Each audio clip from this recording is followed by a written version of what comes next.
మంత్రి కేటీఆర్ గారు 32 medical college బదులు 32 వాట్సాప్ యూనివర్సిటీలు పెట్టి ప్రచారం చేస్తే బాగుందనే విశ్వాసం మీద మాట్లాడుతుందంటే ఆయన ప్రజాస్వామ్యం మీద ఎంత విశ్వాసం ఉందో తెలిసిపోతుంది.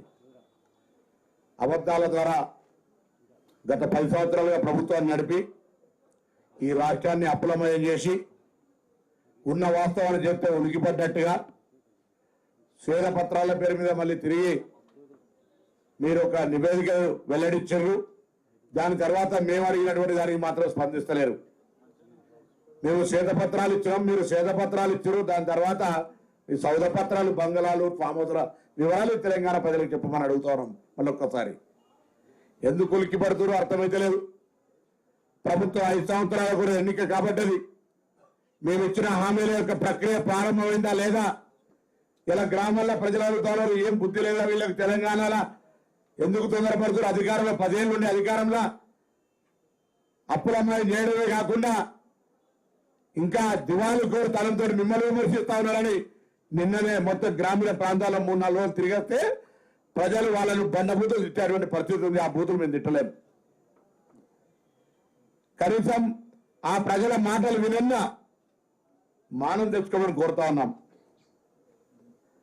గ్రామీణ ప్రాంతాల నుంచి వచ్చిన మీ లాంగ్వేజ్ మీకేం అన్పార్లమెంటరీ కాదు, కానీ వాళ్ళు ఎక్కడికి పోతా ఉన్నారు? మీరు అబద్ధాల ద్వారా దుష్ప్రచారం చేసే స్థితికి ఎక్కడ దిగజారారంటే నైతిక విలువలకు కూడా తిలోదాకాలు ఇచ్చి రాజకీయ విలువలతో సంబంధం లేకుండా పూర్తిగా నైతిక విలువలకు తిలోదాకాలు ఇచ్చేటువంటి పరిస్థితి దిగజారు. క్యాబినెట్ కంటే ముందు ఒక చిన్న ముచ్చట చెప్పి క్యాబినెట్ అన్న శ్రీనివాసరెడ్డి గారు అన్ని చెప్పినారు.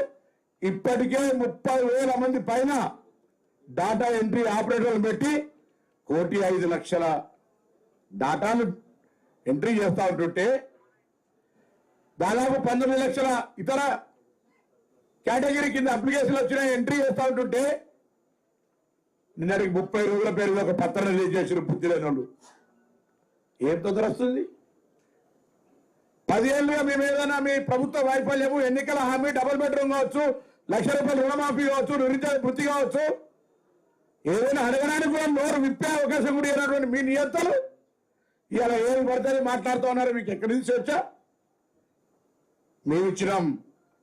ఆనాడు తెలంగాణ ఉద్యమంలో కూడా మేము పార్లమెంట్ సభ్యులం, కాంగ్రెస్ పార్టీ అధికారంలో ఉన్నది. రోడ్డు ఎక్కడిచ్చినాం, ఉద్యమం చేరించినాం, తెలంగాణ నినాదాన్ని వివరించాం. కానీ ప్రజాస్వామ్యానికి వేదిక ఏదైతే తెలంగాణ నియంత్రితానికి వేదికై రాజ్యం వెళితే 10 ఏళ్ళు నువ్వు ఇచ్చిన హామీలు అమలు కాలేదని అడగడానికి కూడా అవకాశం ఇవ్వకపోతే మేము ధర్నా చౌక్ ఓపెన్ చేసినాము. దాని తర్వాత నీకుండబోయే పాత్రికా స్వేచ్ఛను వాడుకోమనము. కానీ ప్రజాస్వామ్యంలో విశ్వాసం లేని నీవు 32 మెడికల్ కాలేజ్ బదులు 32 వాట్సాప్ యూనివర్సిటీ పెడతా అని నీ మైండ్ సెట్ గంత చిన్నగా అయిందంటే రాజకీయాల 10 సంవత్సరాలు ఏం మంత్రిగా నిర్వహించడో నాకైతే అర్థం కాలేదు. గతంలో 5 సంవత్సరాలు నేను పార్లమెంట్ సభ్యుడిగా, నాతో శాసనసభ్యుడిగా ఉండే. అప్పుడు ఇట్లా లేకుండే, ఏదైనా చెప్తే వినే పరిస్థితి ఉండే. దాని తర్వాత అధికారం మీద కూడా ఏం మాట్లాడుతున్నా అర్థం కాదు. అధికారం పోయాక పూర్తిగా మాదే గారు ఇట్లా ఎట్లా కూర్చుకున్నారు, ఈ పెద్ద ప్రగతి భవన్ ఇలా సెక్రటరీ ఇల్లు ఎట్లా కూర్చుంటున్నారు, పాపం ఇంత జనం వస్తుంటే సామాన్యులు ఇక్కడికి వస్తూ ఉంటుంటే చూసి ఓరో లేకపోతా ఉన్నట్టు. మళ్ళొక్కసారి చెప్తాను, మా ప్రభుత్వం కట్టుబడింది అభివృద్ధి, ఎన్నికల హామీల అమలు, నిరంతర ప్రక్రియ. ఒకరే ఇల్లు నిర్మాణం జరిగేది, అప్లికేషన్ల ప్రక్రియ కొనసాగుతా ఉంది. ఇల్లు నిర్మిస్తాం, స్టాచ్యురేషన్ మోడ్లో ప్రతి ఒక్కరికి ఇల్లు నెలలోకి ఇస్తాం. మేము డబుల్ బెడ్రూమ్ లెక్క అల్లుడ తేడా అనుకుంటారు, కోళ్ళేడ కమ్ముతారు, మేకలేడ కట్టేస్తారు అంటలే. 5 లక్షలతో ఇల్లు ఇస్తాం. ఇలా హౌసింగ్ డిపార్ట్మెంట్ మెర్జీ చేసిన ఇతరత్ర ఇంజనీరింగ్ శాఖల ద్వారా నిర్మాణం చేపట్టాలి, ఎంపిక ప్రక్రియ హౌసింగ్ డిపార్ట్మెంట్ తీసుకున్నా అనేటువంటి ఆలోచన చేస్తూ ఉంటుంటే ఇతరత్ర ఏ విధంగా పారదర్శకంగా ఎంపిక డాటా ఎంట్రీ తర్వాత అర్హులైనటువంటి వాళ్ళందరినీ ఎక్కడెక్కడైతే అప్లికేషన్ తీసుకున్నామో అక్కడే ప్రదర్శింపజేసి ఇంకా ఏదైనా మిస్ అయితే తీసుకోవడానికి సానుకూల వాతావరణం ఇచ్చేటువంటి ఒక సానుకూల వాతావరణాన్ని ప్రభుత్వం తీసుకుపోతుంటే ఎందుకు తొందరపడుతున్నారు? అన్నగారు చెప్పినట్టుగా రేపటికి 9వ తేదీ వస్తే 30 రోజులు అవుతుంటే ఎందుకు తొందరపడుతున్నారు అర్థమైతే. ఇటువంటి పరిస్థితుల్లో మళ్ళీ చెప్తా ఉన్నాం తెలంగాణ యావత్ ప్రజలకు మాట అంటే ఇప్పటి వరకు మేము 2014 కూడా ఛాలెంజ్ చేస్తా ఉన్నాం. ఒక్క పథకం మేము అమలు చేయాలంటే చూపెట్టండి. ఇలా మీ 50 పథకాలు చూపెడతాం. అదే కాకుండా మీరు మీ నిర్వాహకం వల్ల పాపం ఆఖరికి ఒక చిన్న మన ప్రజావాణిలో కూర్చుంటే మైన్స్ డిపార్ట్మెంట్ లో నడుపుతున్నటువంటి ట్యాక్సీ హైర్ వెహికల్స్ పైసలు ఇవ్వలేదు. ఆ డైరెక్టర్ మైన్స్ కాత్యాయని గారికి ఫోన్ చేస్తే సార్ 2 సంవత్సరాల నుంచి పైసలు ఇస్తలేరు వీళ్ళని చెప్తా ఉన్నారు. స్ట్రైక్ చేస్తామంటారు. రోజు తింటే కష్టపడితేనే తినే బతుకున్నట్టు వాళ్ళ పైసలు కూడా వేల టోకెన్లు కోట్ల రూపాయలు అప్పుడుండి అది ఒక ఇరిగేషనే కాదు చిన్న వాళ్ళకు కోట్ల రూపాయలు అప్పుండి ఈ రాష్ట్ర ప్రతిభను మంట ఒక గౌరవాన్ని మంట కలిపిన మీరు ఎలా కాంగ్రెస్ పార్టీని విమర్శ చేస్తే ఎట్లా? అందుకే మళ్ళీ చెప్తాను, కొద్ది రోజులు దయచేసి యావత్ పత్రికా మిత్రులు కూడా వాస్తవాలు కొద్ది రోజులు ఒకసారి మాకు కూడా బ్రీతింగ్ టైం అంటారు. సహసా మేము మా ప్రక్రియ మేము కూడా విత్ ఇన్ 48 hours ఇవ్వాలి. ఇంత పెద్ద సక్సెస్ఫుల్ గా 6.5 కోట్ల 0 టికెట్లు విక్రయించి ఒకవైపు మహిళలంతా ఆర్టీసీ బస్సులు ఉచితంగా ప్రయాణం చేస్తే దాన్ని కూడా అసూయ అసహనంతో ఆటో డ్రైవర్లు వచ్చి ధర్నా చేస్తారు. అంతా టీఆర్ఎస్ మా ఊరు రూమ్ సింగ్ కాల్చి మొదలెట్టుకుంటే మొత్తం టీఆర్ఎస్ లో మొన్నటి దాకా ఆటో కార్మికులు బంగారు జీవితం గడిపినట. కాంగ్రెస్ రాగానే వాళ్ళ జీవితాలు బుక్ అయిపోయినాయి. ఎవరో ఆత్మహత్య చేసుకున్నారు. ఎంత దౌర్భాగ్యం! ఎవరన్నా తెలిపకపోతే వీళ్ళే పంపి కాంగ్రెస్ పంజాలు చచ్చిపోయారని చెప్పే కాడికి పరిస్థితికి దిగజారు. ఇలా మానసిక స్థితి ఆడదాకా వచ్చింది. ఎలా నా జర్నలిస్ట్ సమస్యలు పట్టుకోలే, నా ఎవరు ఉద్యోగులే కాంట్రాక్ట్ బేసే అసలు లెక్క చెప్తే మొత్తం మిమ్మల్ని అందరూ రోడ్డు మీద తిరగని పరిస్థితి ఇప్పటికీ. పోనీ ప్రజాస్వామ్యం మేమందరూ కూడా కాంగ్రెస్ అంటేనే ప్రజాస్వామ్యాన్ని విశ్వసించే పార్టీగా ఇలా మేము మాట్లాడుతుంటే మా జిల్లాకు సంబంధించి చిన్న ఉదాహరణ చెప్తా. డాక్టర్ కవంబేల్ సత్యనారాయణ గారు లేదా మా ఠాకూర్ గారు లేదా సత్యాన్న ప్రకాష్ మేమందరూ ఒక మైండ్ సెట్ అందరూ కూడా పాజిటివ్ ఉంటాం. 31 డిసెంబర్ నాడు మా ఇద్దరికి రాఖీ కట్టిన జిల్లా మహిళా కాంగ్రెస్ సోదరి దానికి సంబంధించి కూడా ట్రోల్ చేసి టీఆర్ఎస్ ఏజెన్సీలు దాని ఒక ఇప్పటికి కూడా ఏడుస్తుంది. పాపం జరుగుతుంది పంపిన వాళ్ళకు.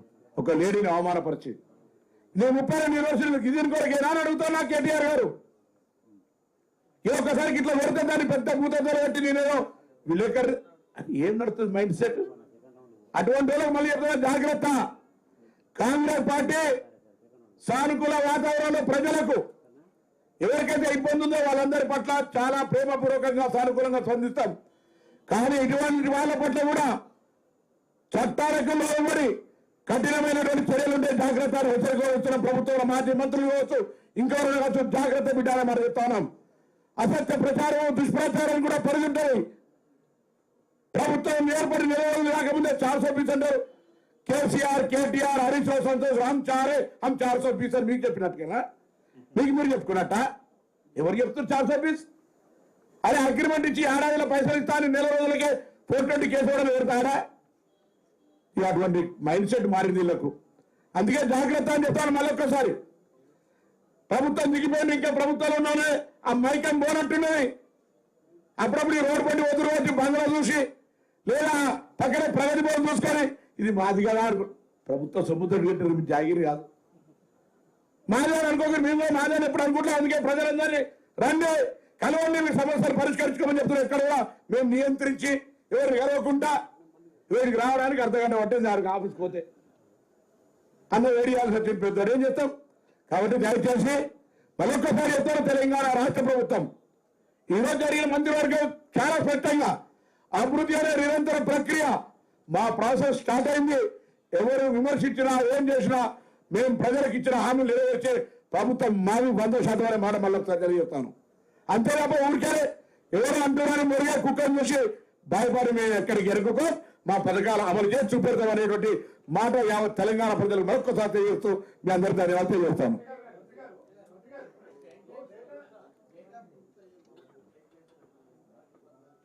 నేను చెప్తాను మంత్రివర్గ ఉపసంఘం అందుకే వేశారు కదా అన్న. ఉపసంఘం ఉద్దేశమే అదే ఉపసంఘంలో